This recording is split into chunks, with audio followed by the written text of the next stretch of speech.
Por lo tanto, hay que entender que con respecto a la IP, al final de cuentas va a ser el identificador de red. Por lo tanto, los hosts o las estaciones de trabajo, los nodos, o en sí los PLCs, variadores de velocidad, HMIs, las propias computadoras, solo pueden comunicarse con los dispositivos de una red que tengan el mismo identificador de red.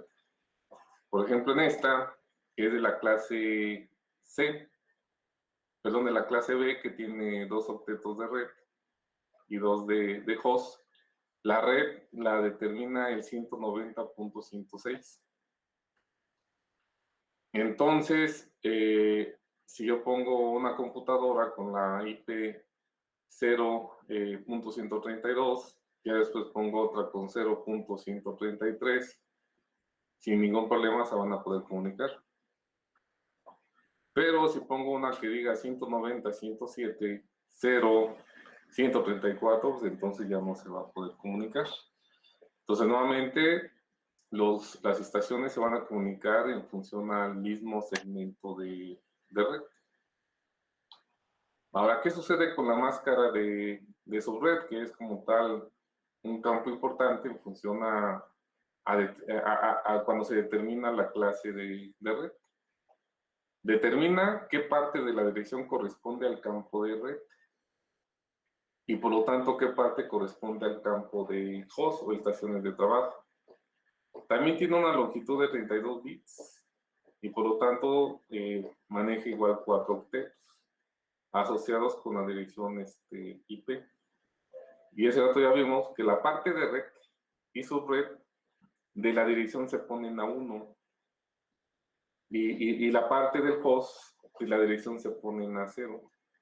Es decir, en la parte del host, en función a la clase, se ponen en 0, 3 octetos, 2 octetos y 1 octeto de host.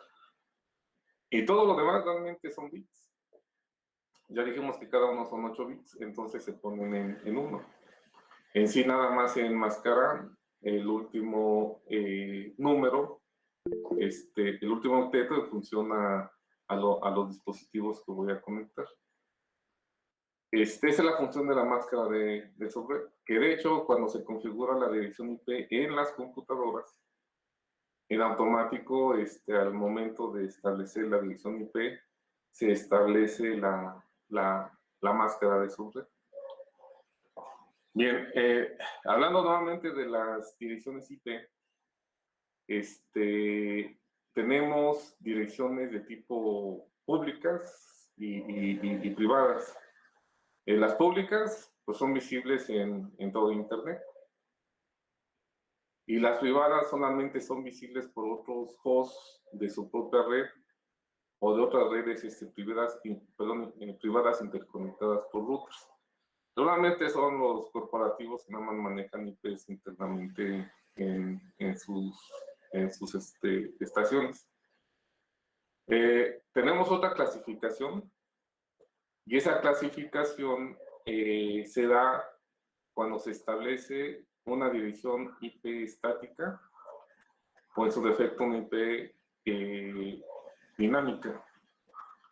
A ver, quiero que me digan qué IP tienen ustedes para tener acceso a Internet.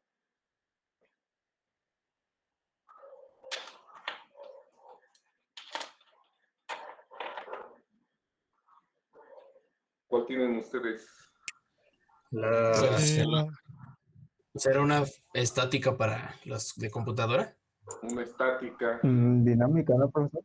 Es una dinámica, sí, porque en ningún momento estarán de acuerdo que el técnico de Telmex o demás les pidió su computadora para asignarles una IP. Entonces, las IPs que nosotros tenemos al conectarnos a Internet son direcciones IP dinámicas. Por lo tanto, como establece aquí, una estación de trabajo que se conecta a la red mediante una dirección IP dinámica, cada vez que se conecte lo hará con una dirección de IP distinta. Es la que en su momento los servidores que tienen los diferentes suministradores de Internet, pues detecta que alguien se conecta a su red y como tal le establece una IP. Estas direcciones IP, así como ya lo comentamos, son las que se utilizan en la conexión a Internet mediante el módem que, pues obvio, nos lo da Telmex, Easy o demás. ¿Qué sucede con las direcciones IP estáticas? Que aquí lo pongo que son fijas. Un host que se conecta a la red con dirección IP estática siempre lo hará con esa misma dirección IP. Puede ser que ustedes requieran una dirección IP, pero el costo del servicio de Internet se va a incrementar porque prácticamente les estarían reservando una IP que no va a cambiar y indudablemente es una IP que quedaría totalmente ya establecida. Pero las direcciones IP estáticas son las que a nosotros nos interesa a nivel redes industriales, principalmente hablando de cualquier red Ethernet, donde el PLC, el variador y un HMI, por ejemplo, vamos a poner esa situación, deben de tener la misma, deben de tener una dirección IP totalmente fija, porque cuando yo hago el enlace entre el PLC, que es el que va a controlar al variador, yo le tengo que asociar una IP del variador, ¿no? Que cuando yo vinculo el HMI también al PLC, porque el HMI pues, es la que les trae los datos al CPU del propio PLC, también se le asocia una IP. Entonces, solo si están cambiando, pues en este caso el enlace se va a perder totalmente, ¿no? Bueno, la clase pasada vimos en forma general topologías. Lo quise condensar un poquito y aterrizarlo en función a las que nosotros vamos a utilizar. Y bueno, pues a ello tenemos que entender qué es una topología. La topología, por lo tanto, es la disposición física o la conexión de una red, incluyendo sus nodos y por lo tanto todas las líneas de conexiones, o sea, todos los cables, ¿no? Incluyendo a su vez como tal toda la infraestructura que ponga, principalmente hablando de que cuando tenemos una conexión en estrella, de que se requiere como tal un switch. Bien. Entendiendo que es una topología, que al final de cuentas es cómo vamos a conectar los dispositivos, ya les había comentado que tenemos diferentes tipos de topologías: bus, anillo, red de anillo doble, estrella extendida, jerárquica, en malla y línea. Bueno, nuevamente a nivel control y automatización, nosotros vamos a utilizar en esencia 4 tipos de topologías. La que prácticamente vamos a utilizar en casi todo el curso va a ser la topología en estrella, porque vamos a implementar todas las redes con Ethernet IP. Por lo tanto, se requiere un punto central y es el switch. De ahí se derivan todos los cables UTP hacia los dispositivos que voy a tener. Por ejemplo, tengo una estación de trabajo que es nuestra computadora. Tengo el PLC, donde hay un puerto embebido para conectarlo al switch. Tengo el HMI para monitorear. Tengo variadores de velocidad o de frecuencia. Y pueda tener en la parte de control de movimiento servo drives. También se tienen este tipo de dispositivos que se llaman módulos remotos de entrada y salida o entradas y salidas distribuidas. ¿Qué sucede en una topología de tipo anillo? En esencia tenemos los mismos dispositivos, si se dan cuenta.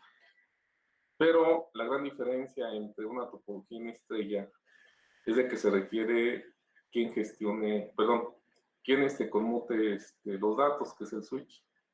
En el caso de estos dispositivos, cada uno de ellos tiene embebido 2 puertos, por lo tanto tienen un switch embebido o integrado. Entonces, yo tengo un PLC, a través del módulo de comunicación inicio la comunicación me enlazo a un switch para que a su vez se haga el enlace a un HMI, de ahí vuelvo a salir y entonces conecto un servo drive, de ahí otro. Al final de cuentas cada uno tiene 2 puertos como comenté. Continúa la comunicación. Este módulo remoto, este adaptador tiene 2 puertos, entra, vuelve a salir y de ahí hacemos otra vez un enlace para que realmente se conecte a un variador de velocidad. Y finalmente podemos, y después de ahí otro switch para poder enlazar una computadora y finalmente cerrar el anillo. De ahí se puede derivar, que de hecho ya a nivel de estos PLCs, que son los packs en sí, tienen la ventaja de que si el anillo en cualquier punto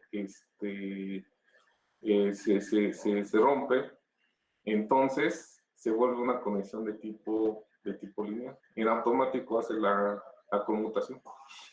Por lo tanto, es la redundancia que tengo en el anillo. Bien, de ahí con nosotros vamos a utilizar una red que se llama DeviceNet. Esa a fuerzas no hay otra. La implementación es por medio de una topología de tipo bus. En el bus, que realmente es un cable, se le llama cable troncal. Internamente hay 4 hilos, 4 cables a su vez. 2 me permiten alimentar como tal a todos los dispositivos de la red.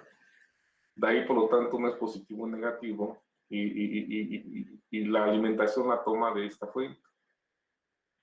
Otros 2, espero que se aprecie, es un cable azul y blanco. Después lo vamos a ver un poco más extenso esta parte. Esos 2 cables son de comunicación, transmisión y recepción de datos. Por lo tanto, de ahí, pues igual, me enlazo a un maestro, después los de abajo son esclavos, me enlazo a un variador, que a su vez acciona un motor, me enlazo a un módulo remoto de entrada y salida, que es similar a los que puse aquí, o acá, nada más que estos van directamente en campo. Estos típicamente van dentro de un gabinete, o sea, no pueden ir fuera de un gabinete por las condiciones ambientales que pueda haber en planta. Sí, porque todas las conexiones son selladas. De ahí, por ejemplo, en este módulo remoto de entrada y salida, por ejemplo, aquí se ponen 2 sensores, un inductivo y un fotoeléctrico, donde se pone como tal una banda transportadora. De ahí, por ejemplo, salgo con otro conector y por lo tanto con otro cable a una válvula de control. Y de ahí puedo salir, por ejemplo, este transmisor. Bien, ese como tal es el bus. Bien, de forma general vamos a ver las características que en general la clase pasada lo analizamos. Pero bueno, para que quede un poco más claro, la topología de tipo bus tiene todos sus nodos conectados directamente a un enlace. Y por lo tanto no tiene ninguna otra conexión entre nodos. Todos los hosts, por lo tanto los dispositivos, están conectados entre sí. El fallo de una estación, o sea, de cualquier nodo, en esencia no afecta a la red. Bueno, entre comillas, porque si es un sensor que manda una señal, pues obvio, si se establece una cierta secuencia, pues al no estar ese sensor, pues no se va a cumplir la operación o la automatización que se haya establecido. Todos los dispositivos de la red ven todas las señales de los demás dispositivos. La rotura del cable hace que los hosts queden desconectados, obvio, dependiendo también de dónde se rompa ese cable. Y puede producir problemas de tráfico como tal de colisiones. Aún así son de las topologías más utilizadas. Después ahí el anillo, como comentamos, al final de cuentas es un anillo cerrado, formado por nodos y enlaces, en lo que cada nodo está solamente conectado con 2 nodos adyacentes, es lo que comentaba, 2 puertos, por lo tanto un switch integrado, y se va generando como tal todo el anillo. De ahí entonces tenemos la topología en estrella, ya dijimos que tenemos un punto central, donde como tal se conectan todos los demás nodos, y en esencia no permiten otros enlaces, porque es obvio, el switch tiene una cantidad de puertos establecida. Permite que todos los nodos se comuniquen entre sí de manera conveniente. Si el nodo central falla, que por lo tanto es el switch, pues ahí se pierde todo. Según el tipo de dispositivo central, las colisiones pueden ser un problema. Ese dispositivo central es un switch, como ya he comentado, y hay dos. El no administrable, que en esencia es un hub o un concentrador, y el administrable, que es el que sí puedo programar.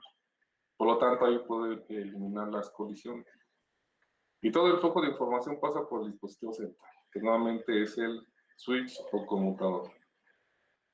Ya después de ahí tenemos una topología lineal. Ya comenté que de un anillo se puede pasar a una lineal. Por lo tanto, en una red lineal va a ser una colección de dispositivos que están conectados en cadena. O sea, nuevamente llega un cable y de ahí sale el otro. La tecnología de switch integrado, ya comenté que tiene el switch, permite implementar esa topología a nivel dispositivo, que es lo que nos interesa. Porque a nivel infraestructura también se pueden enlazar en anillos switches, pero ahorita no es el propósito, solamente a nivel dispositivo. No se requieren switches adicionales porque nuevamente ya están integrados dentro de cada dispositivo. Una topología lineal funciona mejor para un número limitado de nodos. Fácil de diseñar, configurar e implementar. Requiere cables mínimos porque nuevamente es un enlace en cadena. Y puede cubrir largas distancias con conexiones principalmente de fibra, no tanto de cobre, de fibra sí. Al final de cuentas, siendo una red Ethernet, con cable UTP, máximo son 100 metros, como comentamos. Muy bien. ¿Qué elementos son los que se requieren en cada una de las capas? Pues en la capa de física se requiere un hub, un concentrador o como tal un switch que ya comenté que es no administrable. Su propósito es regenerar y retemporizar las señales de red. Posibilidad de conectar un gran número de hosts mediante un proceso denominado concentración. Se denomina también repetidor multipuerto, es decir, yo puedo conectar aquí varios dispositivos en cada puerto. Llega una señal y entonces toda la señal sale por todos los demás puertos. Por lo tanto, si un dispositivo que está conectado a cualquier puerto en ese momento quiere enviar un dato, es cuando existe la colisión. La colisión en una red Ethernet, como tal, no es de que se pierda el enlace, más bien, ya dijimos que dentro de una red hay protocolos, entonces hay un protocolo que detecta esa colisión. Y solamente lo que hace es de que le dice, mira, como te ganaron para enviar un dato, entonces espera y te voy a decir el momento en el cual el camino está libre para que puedas enviar el dato. Bien, nuevamente el hub crea un punto de conexión central, aumenta la confiabilidad y en general son hubs de tipo pasivos actualmente. Antes sí se podrían programar. Todos ahorita son de tipo pasivo. Nuevamente, como llega la señal, en todos los puertos sale. ¿Dónde trabaja ese dispositivo? En la capa física. Recuerden que tenemos el modelo OSI, capa física es la 1. La forma común de los hubs, muy seguro los han visto, son de esta forma. Ya después de ahí tenemos los switches. El switch, este es el símbolo, lo cual me indica que con ese símbolo lo que me indica es de que se puede direccionar la información a un determinado puerto y permite que varios dispositivos se conecten, por lo tanto, a un punto de red, también denominado puente multipuerto, y sí puede tomar decisiones basándose en las direcciones MAC, es decir, en las direcciones MAC de los dispositivos que voy a conectar a él. Hacen que la red sea más eficiente porque en general no tiende a haber colisiones y envía la información sobre el puerto conectado al host destino. Bien, trabaja en la capa 2, que es la del enlace de datos, porque ya dijimos que tiene que reconocer primero la MAC para poder hacer los enlaces hacia los dispositivos que indudablemente están en la capa física. Aún así hay switches no administrables. Desde el punto de vista industrial, que son los que puse aquí, siguen teniendo cierta cantidad de puertos. Puede ser de 5 puertos, 8 puertos, 12, 16. Va a depender del fabricante. Pero en esencia ese tipo de switch que son industriales, de inicio la carcasa es diferente, por lo tanto es más robusto. Tiene un conector en la parte superior para alimentarlo con una alimentación de 24 volts, que es la que típicamente se utiliza. En la parte trasera tiene para un montaje a real DIN, que es donde van a estar los diferentes dispositivos de control. Pero en esencia no se puede programar. O sea, sigue siendo algo similar como tal a un FOB. De ahí tenemos los switches administrables. Cambian en relación al tipo de inicio la forma, requiere una electrónica diferente. Tiene, por ejemplo, estos dos conectores verdes, espero que se vean, son para que yo pueda alimentar a ese switch. Y son dos conectores, entonces puedo tener fuente redundante. Algunos me dan una señal de control para una alarma en sí, por si algún puerto, un cable, un conector se desconecta, me da la alarma para que yo pueda establecer alguna condición de alguna solución como tal a mi proceso. Otro punto, igual tiene montaje a real DIN y tiene un puerto, aquí no se ve bien el puerto, pero tiene un puerto donde yo lo pongo hacia la computadora y exclusivamente es para que yo configure a este switch. ¿Qué le configuro?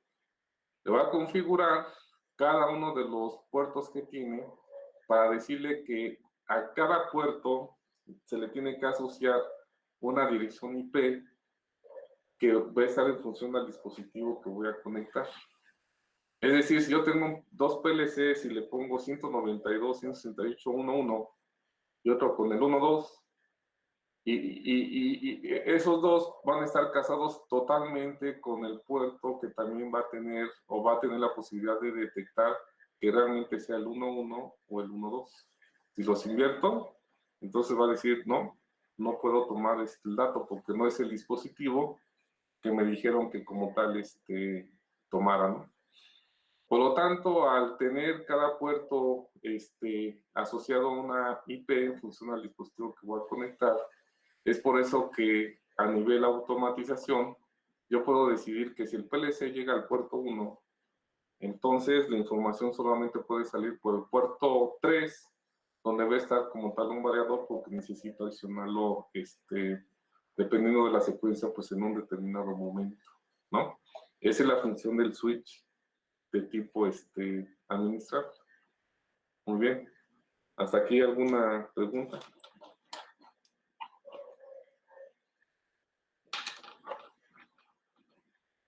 ¿Me preguntas?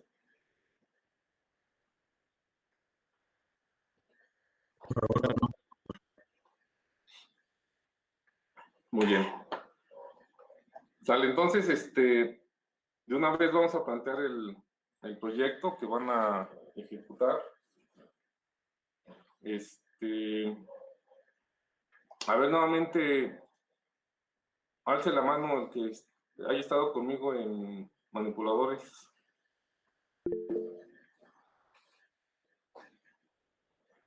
¿No más uno? Dos.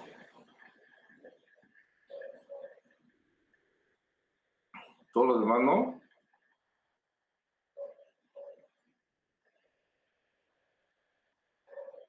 Muy bien. ¿En qué optativa estuvieron? ¿En qué optativa están, perdón? Bueno, yo estoy en proceso. Procesos. Manipuladores con Adrián. Igual yo, profesor. También yo, profesor. Los que estuvieron con Adrián, supongo que más o menos tienen el referente también del PLC, del Micrologis. Sí, Sí. profe. Muy bien. Bueno. El punto es de que en manipuladores 1 utilizamos dos PLCs, que es el Micrologis 1100 y 1400. Ya comenté que todo está enfocado a Allen Bradley. Entonces, obvio, yo el PLC lo veo para accionar otro tipo de cosas con respecto a la parte de manipuladores, ¿no? Que de hecho, cuando yo les comento, vamos a conectarnos al PLC, realmente ahí ni me interesa decirles qué es la IP y qué es la MAC. Solamente pónganle una IP y punto, ¿no? Pero aquí en comunicaciones sí es necesario que se establezcan como tal esos términos y se comprenden. El punto es de que vamos a utilizar el PLC 1100 principalmente, pero con el propósito de que yo los pueda conectar en red y por lo tanto pueda intercambiar datos. Bueno, entonces en función de eso voy a establecer el proyecto. ¿Sí se ve? Sí, se ve, profe. Muy bien.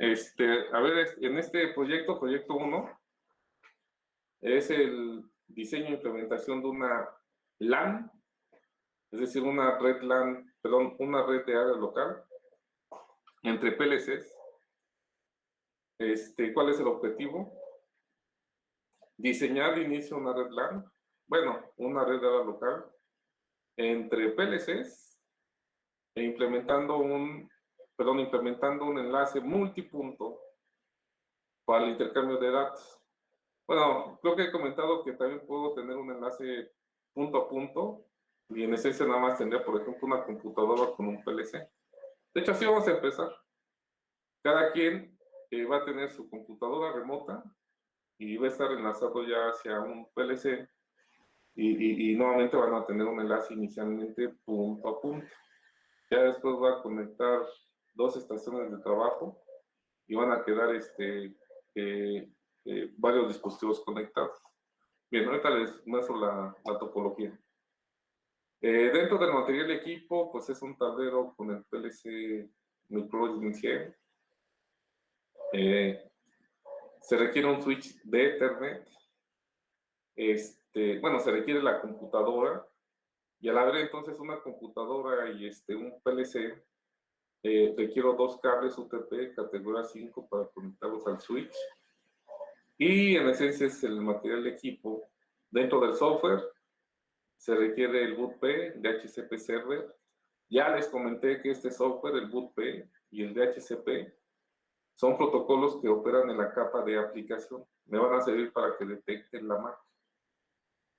Bien, una vez que detecto la MAC con esos protocolos, asigno la IP. Por lo tanto, en el software RSLinks, yo voy a tener que visualizar a los PLCs que les haya asignado una IP. Por lo tanto, requiero otro software para poder programar al PLC. Bien. Antes de establecer la topología que se va a implementar, indudablemente, como todo PLC, yo requiero establecer la forma en la cual tengo que conectar los dispositivos de entrada y salida que hay en proceso. Y por lo tanto, incluyendo los propios circuitos eléctricos de potencia. Los de potencia van a estar asociados a poder alimentar fuentes de alimentación y a la carga propiamente que el PLC va a tener que activar. Y la parte de control, pues principalmente está asociada a poder conectar los dispositivos de entrada y dispositivos de salida directamente al PLC. Bueno, entonces, empezando con el circuito eléctrico de potencia, para todo proceso, y quiero que aquí se entienda esta parte, porque yo les voy a poner aquí los diagramas, todos los diagramas eléctricos, potencia y control, pero ustedes van a tener que describirlo en el momento que documenten su reporte. Entonces pongan atención. Si tienen alguna duda, pues obvio me van diciendo. En todo proceso, en toda planta, si a mí me piden diseñar, bueno, obvio, utilizar un PLC para un proceso, típicamente se debe de realizar, o más bien todos los dispositivos, ponerlos en un gabinete de control. Y entonces ese gabinete de control que, por lo tanto, pues es algo que tiene una dimensión, pues yo tengo que como tal dimensionarlo en función a todo lo que le voy a poner dentro. Bueno, dentro de los requerimientos que a mí me puede decir donde está el proceso, él me puede decir, mira, yo en planta tengo solamente 220 volts en alterna o 440. Y entonces, si es así, dependiendo de lo que vayamos a conectar, si él me da 220 en alterna y yo requiero 120, entonces el primer elemento que debo de conectar dentro de mi gabinete va a ser un transformador de control de 220 a 127.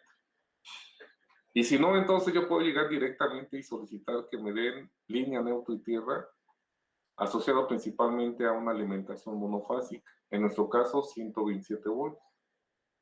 Bueno, al tener entonces a la entrada de mi gabinete esta alimentación, dentro de él, de inicio debo poner un dispositivo de protección, que va a ser un circuit breaker o un interruptor termomagnético.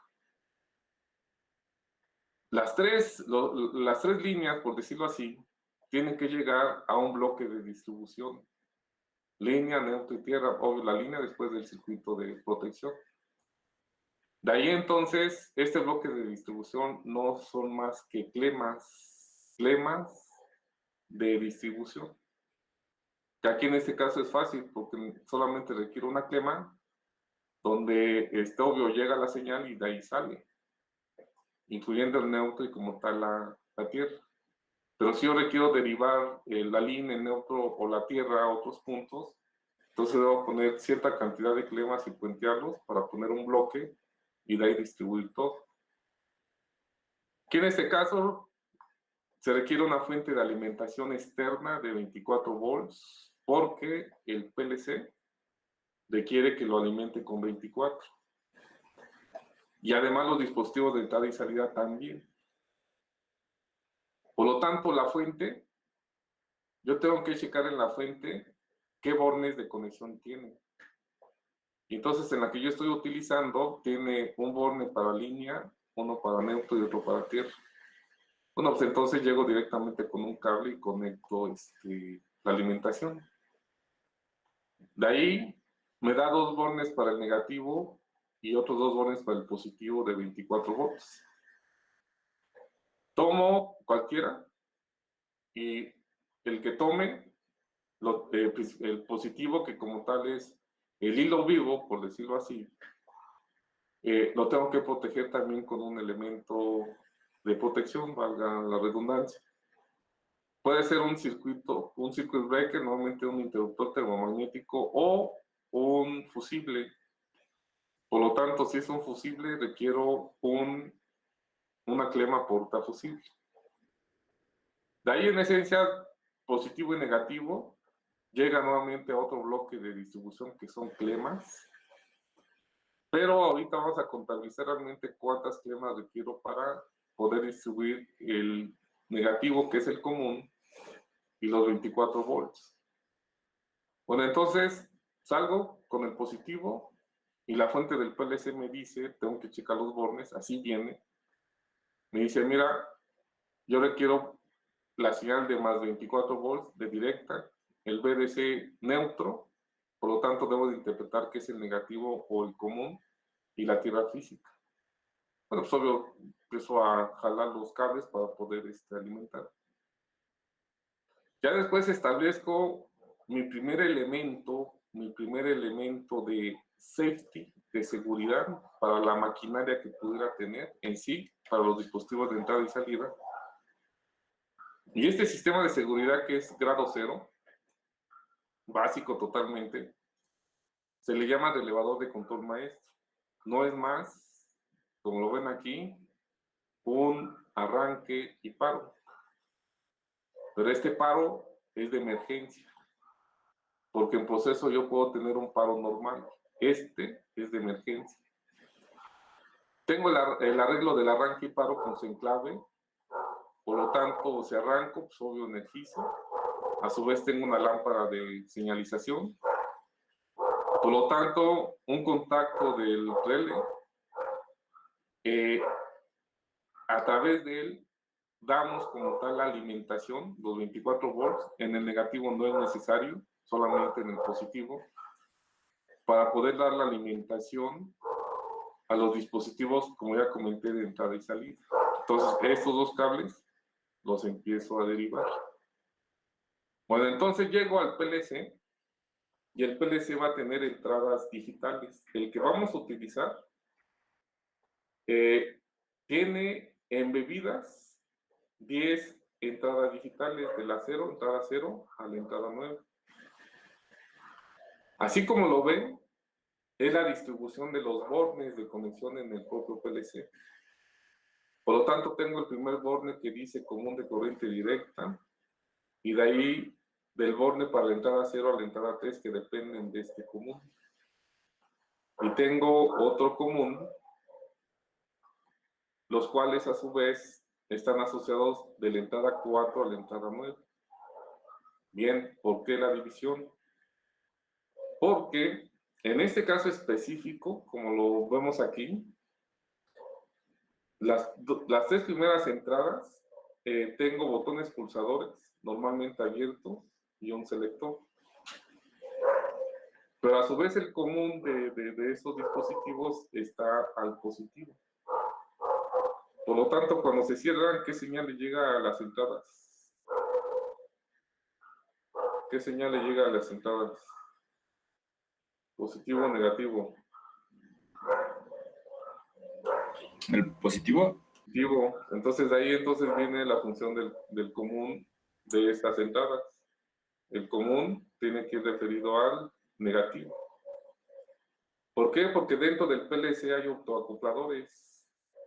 Y entonces, cuando llegue el positivo a la entrada 0, pues obvio, con el común tengo que alimentar al propio autoacoplador que está dentro.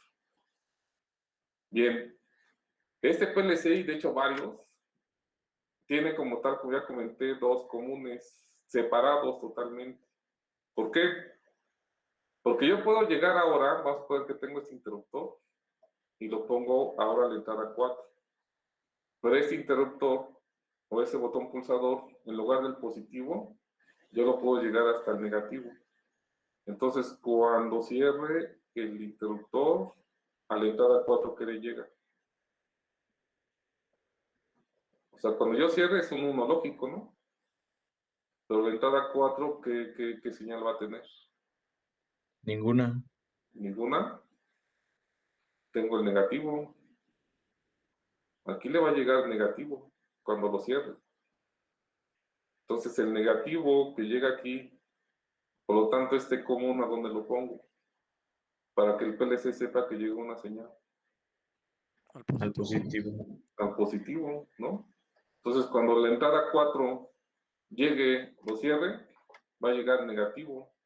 Con respecto al positivo de acá, pues entonces el PLC detecta un nivel, hay una diferencia de potencial, y por lo tanto va a activar el autoacoplador que internamente tiene. ¿De acuerdo? Por lo tanto, cuando tenemos dispositivos así, que mandan señal positiva, se dicen que son de tipo fuente, o sourcing, o PNP. Por lo tanto, la entrada, el módulo de entrada debe ser capaz de detectar esa señal. Y así como les dije que se puede conectar de la entrada 4 al 9, porque si este ya lo puse al positivo, entonces son dispositivos que pueden mandar señal de tipo negativa o NPN. o de tipo sinking o drenador. ¿Vale? Bien. El PLC a su vez tiene embebida dos entradas analógicas. Esas dos entradas son en voltaje. Las terminales dicen así, IB1 positivo, es decir, voltaje de entrada 1, voltaje de entrada 2, y por lo tanto tienen su propio común de la entrada analógica. Por lo tanto, el común, pues no batallo. Pues va directamente al negativo que viene desde la fuente. Pero para el voltaje de entrada, ustedes sabrán que la entrada analógica en voltaje está normalizada. ¿A qué valor está normalizado?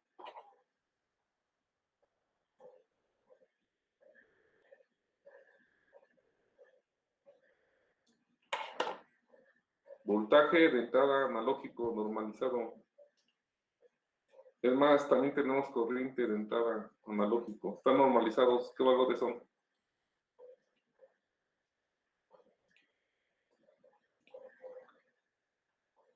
¿Están por ahí todavía? Sí. ¿No, jóvenes? ¿Qué no han asistido a las conferencias de la ECA? Ya acabaron. Muchos de esos términos se han mencionado en la ECA, ¿no? Es de 0 a 5, ¿no, profe?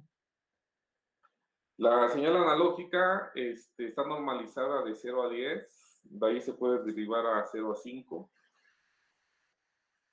El otro valor normalizado en voltaje es de menos 10 a 10 volts.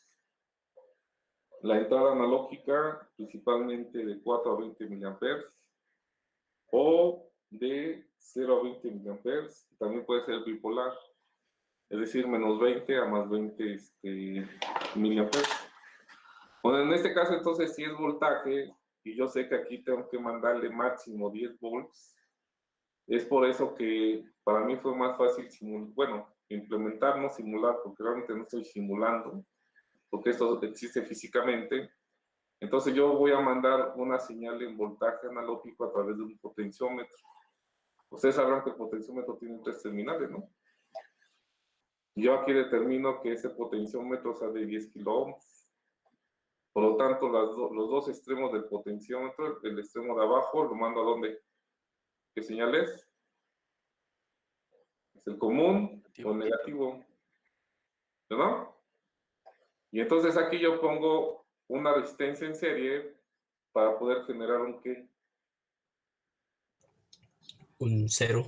No, a ver qué es este arreglo. Un Porque divisor. acá viene, Un divisor de corriente. no es de corriente, sí es un De divisor de tensión. corriente, Es un divisor de tensión. un divisor de tensión. Entonces, si yo tengo mi alimentación de 24 volts, y es fácil, pero realmente, a ver, tienen que calcular ustedes, a ver, anótenlo. Voltaje de entrada, 24 volts. Voltaje de salida, 10 volts, el que voy a querer aquí, 10 volts. Resistencia de salida, 10 kiloohms. Por lo tanto, me tienen que calcular la resistencia de entrada. ¿Vale? Por lo tanto, aquí es fácil, porque yo tengo 24 volts y yo sé que si tengo una resistencia de 10 kiloohms en el pot, yo sé que aquí voy a tener una caída de 10 volts. Entonces, con una resistencia de 14, voy a tener una caída de 14 volts. Por lo tanto, de aquí a acá, máximo tengo 10 volts. Varío el potenciómetro, pues solo voy a tener máximo de 0 a 10. Lo calculan, por favor. Sale, entonces yo ya estoy aquí estableciendo mi voltaje analógico con un potenciómetro. Bien. Llego a la parte de la salida digital que también está embebida en el PLC. Y entonces me voy a encontrar con estos bornes de conexión. Dice, un borne, dice así, VAC, BDC. Y está juntito con el O, que es output, diagonal 0, salida 0. Sale, aquí ya les puse una clave. ¿Qué tipo de salida tengo aquí en el PLC?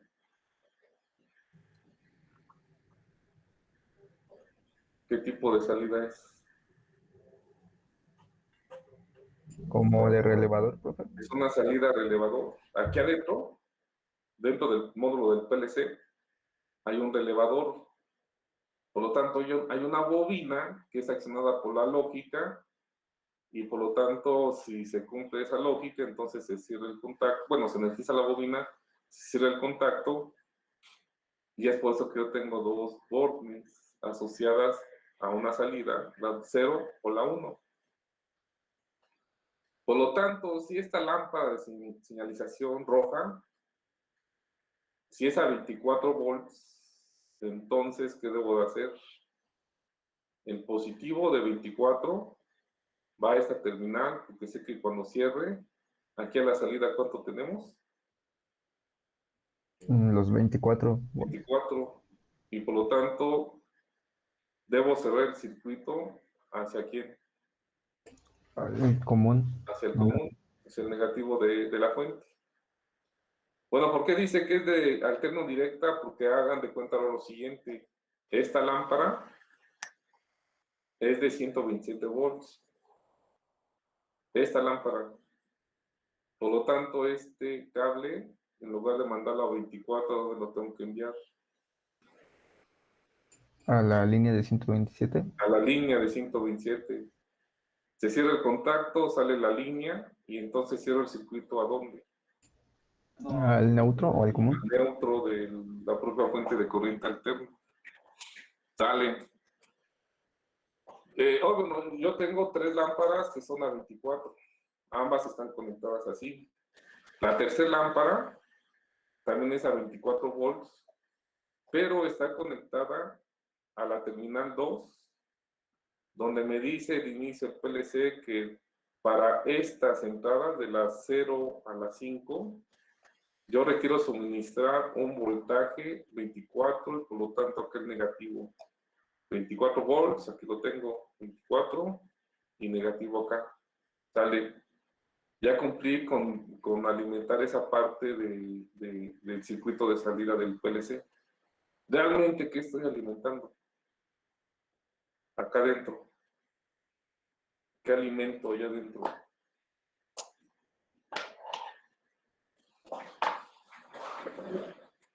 ¿Qué otro tipo de salida tenemos? Aparte de la relé, faltan 2. Hay 2 tipos de salidas más digitales.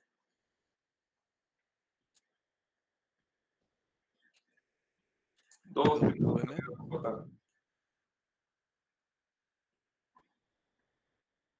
¿Cuál nos falta contemplar? A ver, ¿De transistor? sale. Una salida es a transistor. Por lo tanto, el transistor, ¿con qué opera? Con voltaje en alterno directa. Directa. Directa, sale. Entonces, lo que tenemos aquí dentro para cada salida, de la 2 a la 5, internamente son transistores. ¿Cuántas terminales tiene el transistor? 3. 3, sale. Entonces, la base la acciona la lógica. Por lo tanto, tenemos emisor y colector, o colector y emisor. Y entonces es donde la alimentación de 24 llega a esas terminales. Por lo tanto, cuando la base se activa en función a la lógica, voy a obtener la salida 2. ¿Y qué voy a obtener? ¿Positivo o negativo? Es más, depende de 2 cosas. ¿De qué Pues depende? depende de Positivo. el colector y el emisor, ¿no? Dale, a ver, nuevamente, vamos a suponer que de la salida 2 a la 5, cuando ya se conmutaron los interruptores dentro, tengo positivo aquí en sus terminales. ¿Qué tipo de transistor tengo? Sale, MOSFET. Bueno, más fácil, BJT. Si es un BJT, ¿qué tipo de transistor tengo aquí adentro?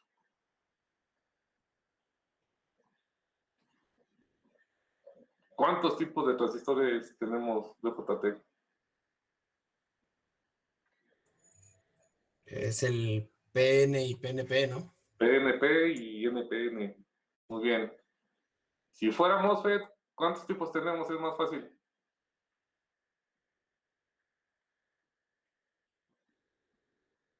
Si fuera MOSFET, ¿qué tipo de hecho, lo que realmente aquí hay adentro son MOSFETs. Pero operan igualito. Bueno, me refiero a la señal que da. Sí hay diferencia. En MOSFET tenemos dos tipos también. ¿No? Es el unipolar, creo, ¿verdad? No, el BJT es recuerden que es bipolar de unijuntura. NMOS y PMOS. Exactamente, canal positivo y canal negativo. Entonces, sale más fácil para que lo asocien. BJT, internamente tengo NPN si aquí yo obtuve positivo. Si obtengo positivo aquí, entonces esta lamparita verde la tengo que mandar a negativo. Dale. Si yo tuviera aquí adentro NPN, entonces aquí a las salidas, ¿qué voltaje me daría? Bueno, más bien, ¿qué polaridad me daría? Negativa. Negativo. Negativo. Y entonces, en lugar de cerrar el circuito al negativo, lo tengo que cerrar de dónde? Al positivo. ¿Sale? Esos son los tipos de salida. De hecho, bueno, nos falta una tercera. ¿Cuál es la tercera salida? ¿Cuál es el tercer tipo de salida digital? Tengo a relé, tengo a transistor y tengo a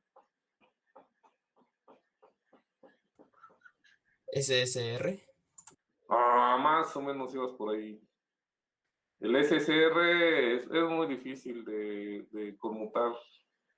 Hay otro más fácil. Triac. Es un triac exactamente. El triac, valga su nombre, triac AC, siempre va a operar ¿en qué? Una alterna. En alterna. Entonces yo puedo tener salida a relé, salida a transistor, por lo tanto siempre en voltaje en corriente directa, o salida a triac, que me va a dar siempre voltaje en corriente alterna. ¿De acuerdo? Sale, entonces siguiendo, ya aquí acabé con mi bloque de salida digital. Como tengo entrada analógica ya embebida, pero no tengo embebido salida analógica, fue necesario poner un módulo de expansión en el PLC. Por lo tanto, se seleccionó un módulo de salida analógica de 4 canales.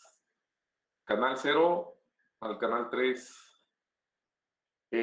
Ese módulo de salida puede ser en voltaje con respecto a esas terminales que tengo aquí, o puede ser en corriente.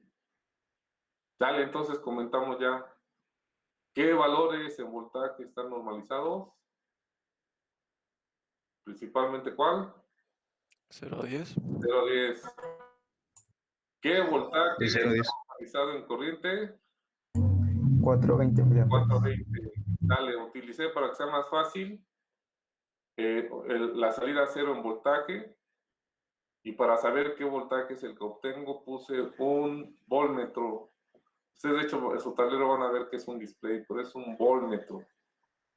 Por lo tanto, si aquí en esta salida yo obtengo pues obvio, de 0 a 10, la otra terminal del voltmetro, pues la tengo que poner al común.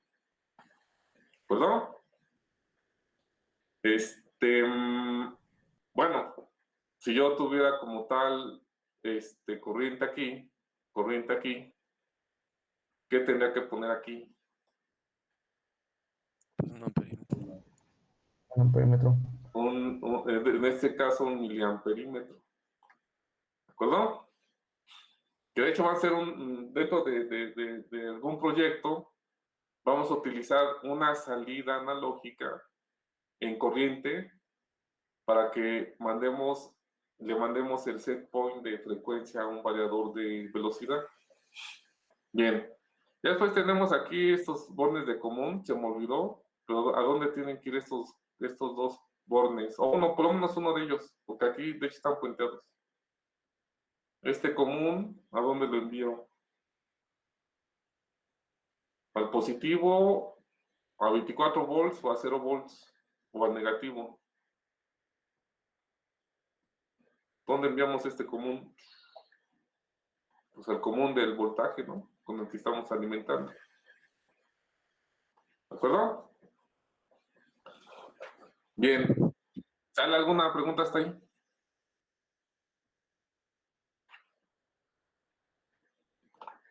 ¿Se entendió? Y cuando usamos las salidas de corriente, Ajá. ¿la tenemos que poner a tierra?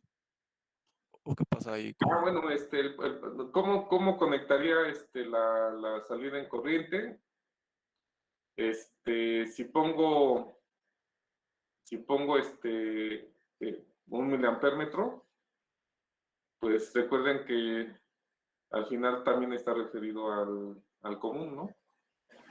Pero pues obvio con el selector si es un multímetro, pues yo tengo que poner en la opción de miliamperes. Ahora, si tú estás hablando de lo que ahorita comenté, de que si yo quiero enviarlo al variador de velocidad para poder establecer el set point de velocidad, el variador de velocidad tiene un borne, perdón, tiene entrada y salida de control. Entonces, dentro de esa entrada y salida de control, hay tanto digital como analógica. Y hay de entrada y de salida. Entonces, a ver, esta salida analógica en corriente, por ejemplo, la 2, esta salida en corriente del PLC hacia el variador de velocidad, ¿a dónde tiene que ir? ¿A una entrada o a una salida?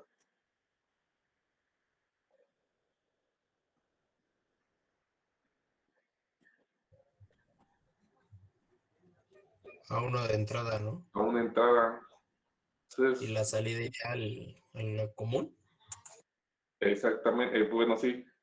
A ver, nuevamente, el variador de velocidad físicamente va a tener también dos bornes. Esos dos bornes, uno es el común y otro es la entrada analógica. ¿Vale? Y típicamente puede ser en voltaje o en corriente. Entonces yo tengo que detectar en el variador de velocidad el borne de entrada en corriente analógica junto con su común. Entonces este común va directamente ¿a dónde? ¿Al común de quién? Al común del variador, ¿no? Y esta salida analógica iría como tal a la entrada analógica en corriente del variador. ¿Vale? Ahí es fácil. Ahí es fácil.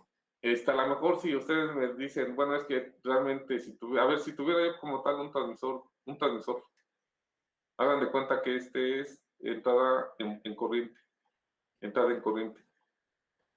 Yo tengo un transmisor de 2 hilos. Transmisor de presión de 2 hilos. ¿Cómo tengo que conectarlo hacia esta entrada analógica que también es en corriente? ¿Cómo se conectará? Transmisores de 2 hilos.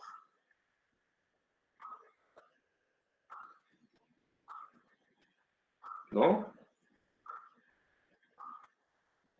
Pues el transmisor físicamente, ustedes sabrán, yo no, porque yo estoy en manipuladores, pero bueno, es que un sensor, ¿no? Y ya después hay una electrónica que en sí es lo que es el transmisor en sí, y me da una señal de 4 a 20 miliamperes en dos cablecitos, 4 a 20 miliamperes. Pero realmente se requiere una fuente de alimentación, ¿sí o no? Sí. Entonces, el positivo de 24, perdón, el positivo de transmisor iría a la fuente, ¿no? Y de la fuente saldría ¿a dónde? A la entrada analógica. Y el otro cablecito, pues se tiene que ir directamente ¿a dónde? Al común de la entrada analógica.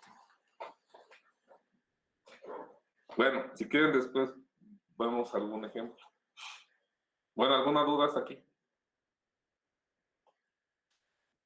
No, profe. Sale. Pues ahora sí nos vamos a lo que nos compete, pero si esto no lo entendemos, tenemos que entenderlo. ¿Por qué? Porque vean, dentro de la parte de comunicación, hagan de cuenta que este es el PLC. Estas son las entradas digitales del PLC1. Entonces, yo quiero que cuando el PLC1 active esta entrada, la entrada 0, yo quiero que el PLC2, que en el PLC2, perdón, se active esta salida. ¿De acuerdo? Sí. Y por comunicación, ¿no? No, cableando entradas y salidas entre PLCs o salidas y entradas. ¿De acuerdo? Ya después, por ejemplo, algo más interesante. Si con este potenciómetro yo envío 5 volts aquí, a la entrada analógica del PLC1, 5 volts, yo quiero que esos 5 volts realmente se vean en la salida analógica del PLC2 con el que se van a conectar. Y que sea todo por comunicación y que no sea cableado. O sea, a ver, díganme si fuera cableado, ¿qué tendrían que hacer? Yo tengo el PLC1 con sus entradas y salidas y el PLC2 con sus entradas y salidas. Si fuera todo cableado, ¿qué tendrían que hacer? Asignar la salida del PLC1 a una entrada del PLC2, ¿no? Para que... Exactamente. Exactamente. O sea que una salida aquí de este PLC, por ejemplo, me queda libre la 3.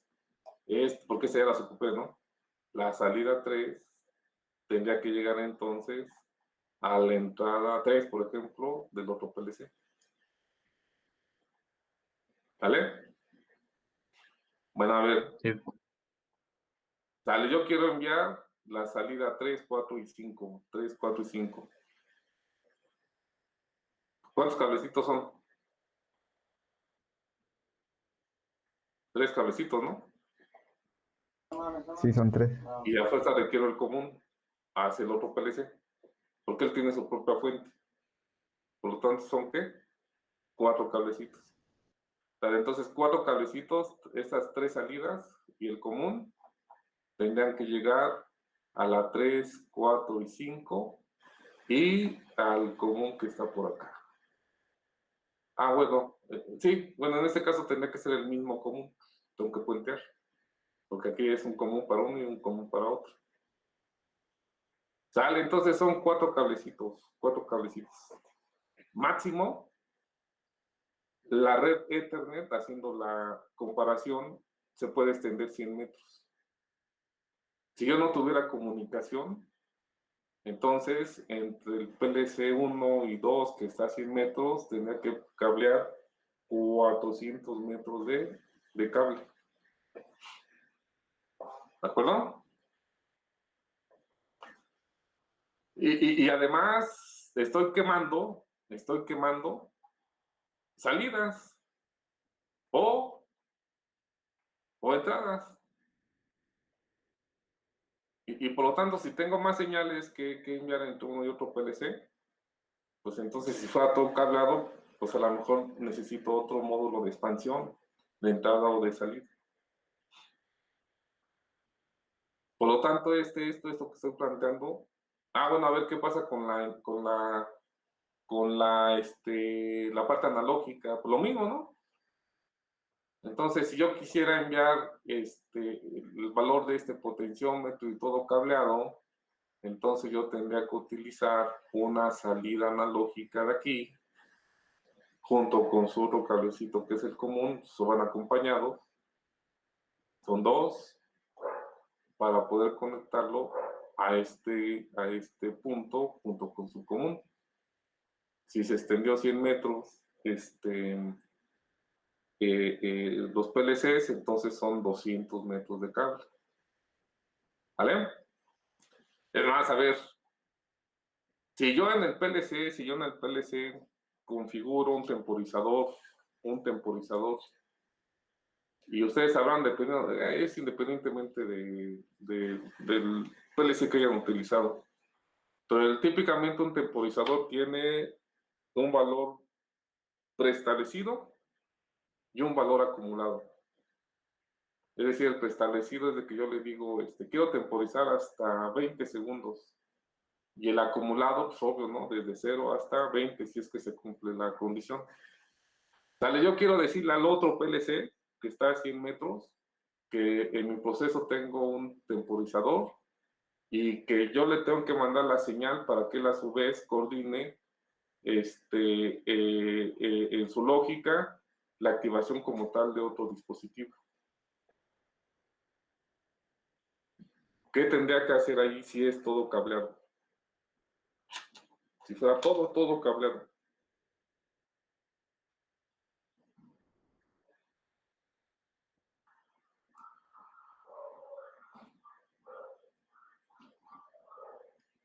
El temporizador maneja datos a nivel bit y maneja datos a nivel entero. O a lo mejor también lo conocen como palabra. El acumulado, que es un bit o un entero.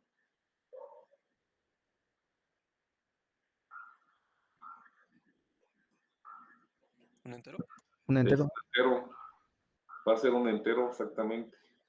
Y el valor máximo va a ser 2 a la 15 menos 1. Porque recuerden que el último bit, el más significativo, se reserva ¿para qué se reserva el último bit?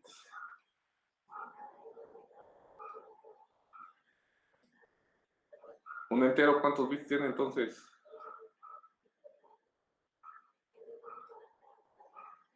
Ya se lo estoy diciendo. Dijo 2 a la 15 menos 1, ¿no? ¿Dónde? 2 a la 15 menos 1 había dicho, ¿no? Sí.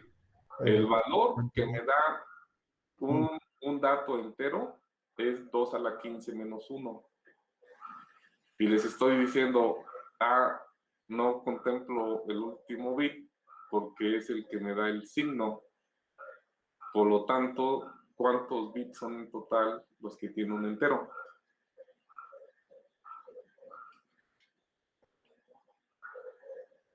Jóvenes.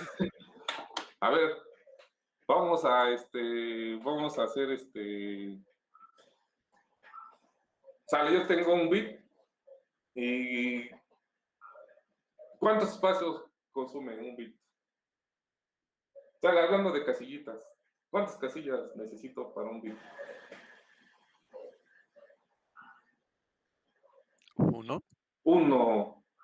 Sale, después los datos binarios se agrupan en nibles. ¿Cuánto es un nible? ¿Cuánto es un nible? 4. 4. ¿Cuánto es un byte? 8, ¿no? 8. ¿Cuánto es un entero? ¿Cuántos bytes son un entero? Vamos por 2, ¿no? Ya, pues son 16. Un entero son 16. 16 bits, 2 bytes. Sale, también vamos a manejar muy seguro vamos a manejar para estos PLCs, le llaman long. Bueno, otro nombre, doble entero. ¿Cuántos bits tiene un doble entero? 4, creo. No, ¿cuántos bits? 32. 32 bits tiene un doble entero. Sale. Ya que estamos en eso, para estos PLCs manejamos números flotantes. ¿Qué es un número flotante? No sé, el que tiene punto decimal. Es el que tiene punto decimal, exactamente. Entonces, al final de cuentas, aunque tenga punto decimal, está asociado también a una cierta cantidad de bits. ¿Cuántos bits tiene un número flotante? ¿No también tenía 16? También tiene 16, exactamente. ¿Vale? A ver, pero ¿en qué íbamos? Ya se me fue la idea. Digo, de 2 a la 15 menos 1. 2 a la 15 menos 1, que es es el valor máximo que me da el entero, ¿no? ¿Vale? Entonces dijimos que el acumulado del temporizador, el dato que maneja es un entero, Por lo tanto, el valor máximo que pueda tener es 2 a la 15 menos 1, es decir, 32.767. Y por lo tanto, si llegó a 20, pues sin problema lo va a poder almacenar. ¿De acuerdo? Porque fue el ejemplo que pusimos. Cuando llegue el acumulado a 20, porque así se estableció el preestablecido, entonces que ese acumulado lo envíe al otro PLC. ¿Qué tenemos que hacer para que, cableando todo, un PLC, el PLC 1, le envíe el valor acumulado de su temporizador al otro PLC? ¿Qué tenemos que hacer? Pues el temporizador está programado, ya está ahí.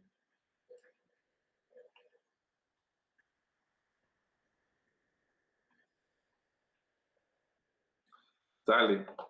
El acumulado lo tendría que mover a una salida, digital o analógica. Digital. Analógica. No, analógica. En mi PLC 1, el acumulado, que es un entero, lo tendría que mover a una salida analógica. Bien, entonces ya me consumió otra salida. Otra salida analógica de aquí, ya la quemé, ¿no? Y entonces la salida analógica de aquí, tendría que cablearla a la entrada analógica del otro PLC. Y nada más para decirle que mi temporizador sí fue acumulando un valor. Bueno, quiero que se entienda de que de manera cableada sí se puede. Muy seguro se requiere una infraestructura mayor en cable y en módulos de entrada y salida. Por eso la idea, entonces ahora sí planteo lo siguiente. Vamos a hacer esto. ¿De acuerdo? Ya les dije que el PLC, por aquí llegan entradas, tanto digitales como analógicas, aquí arriba, y por acá abajo son los bornes de conexión de las salidas digitales. Aquí me faltó contemplar o poner el módulo de expansión de la salida analógica. Bueno, espero que se haya entendido que esto ya vieron cómo está conectado. Bueno, ya conecté mis dispositivos de campo y entonces voy a tener que implementar así en el paso B, voy a tener que implementar mi topología en estrella. Para ello ya les dije que cada estación de trabajo, el equipo 1 va a tener su propia PC junto con su PLC. Y en cada tablero tienen un switch.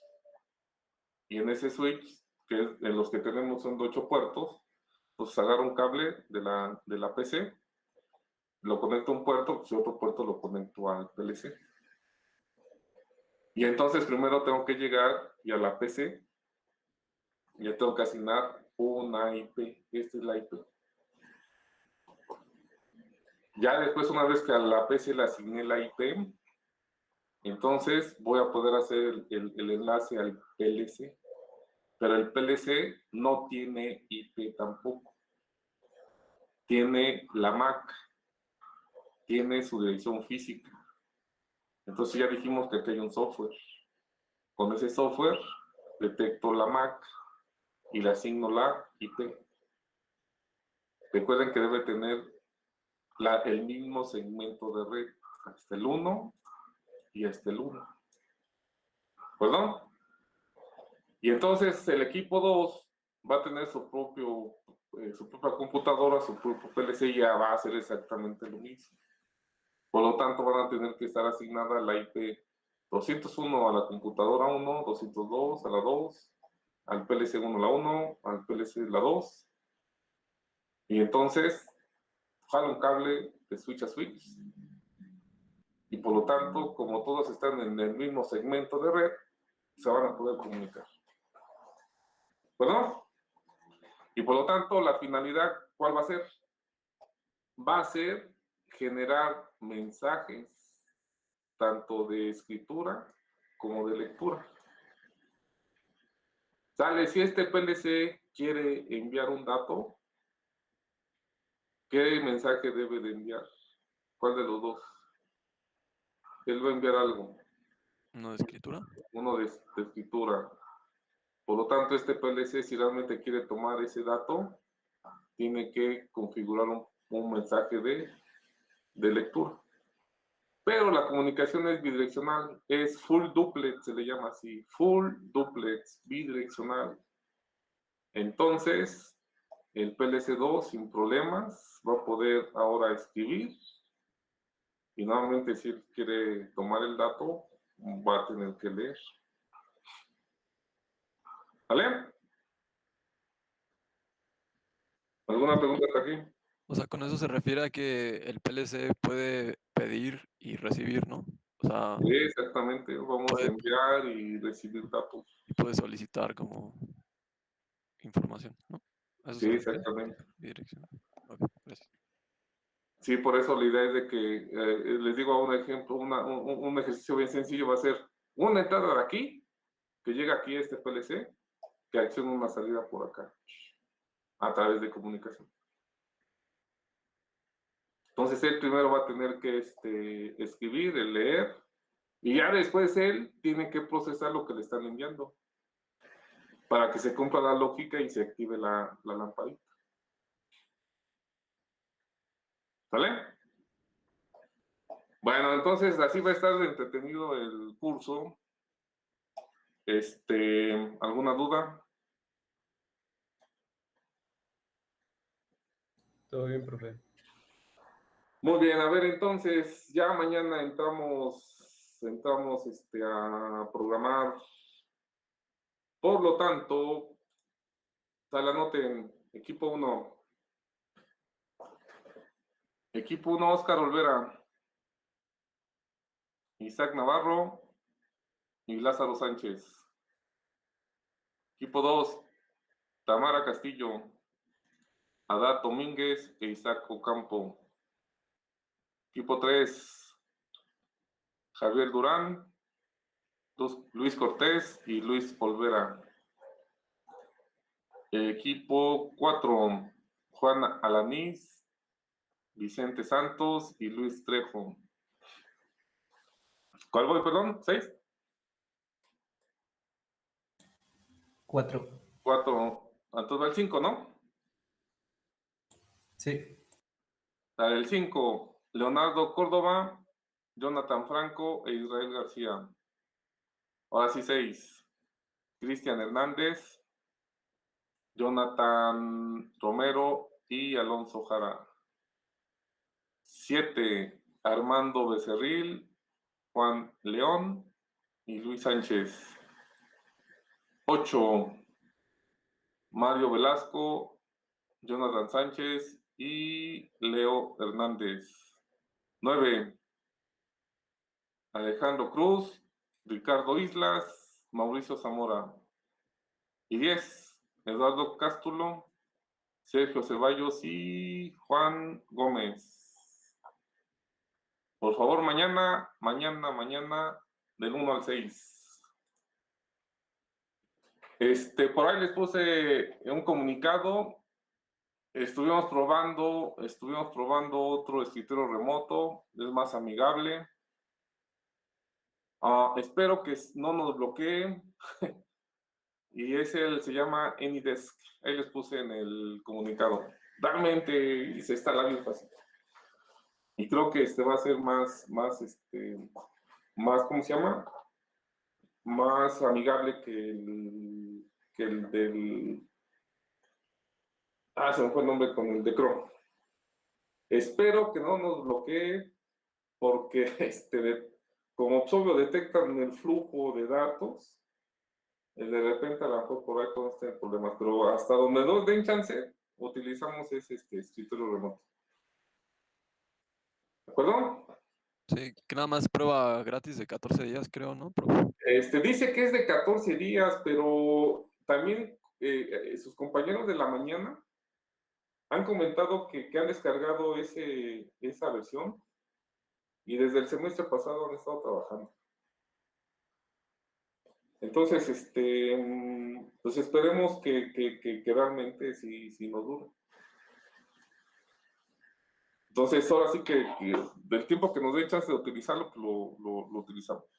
Realmente es muy rápido. Ahí sí nos conviene que, ahora sí, los tres de cada equipo sin problemas pueden entrar. Obvio, se tienen que poner de acuerdo quién le mueva el mouse, si no, entonces va a ser un desbarajuste, ¿no? Entonces, mañana probamos el software. Yo ya lo instalé, ya hice pruebas. Tal problema que, bueno, vi que sí está muy bien. Ya mañana vemos a ver cómo se comporta. Bueno, ahorita ya hice capturas de pantalla para la asistencia. Pues ya mañana nos vemos, por favor. Equipo 1 al 6. Bueno, ¿algo más? No, todo bien, profe. Bueno, que tengan buena noche, jóvenes. Nos Igualmente, vemos. profe. Hasta luego, profe. Igualmente, hasta No, luego. profe, hasta luego, profe.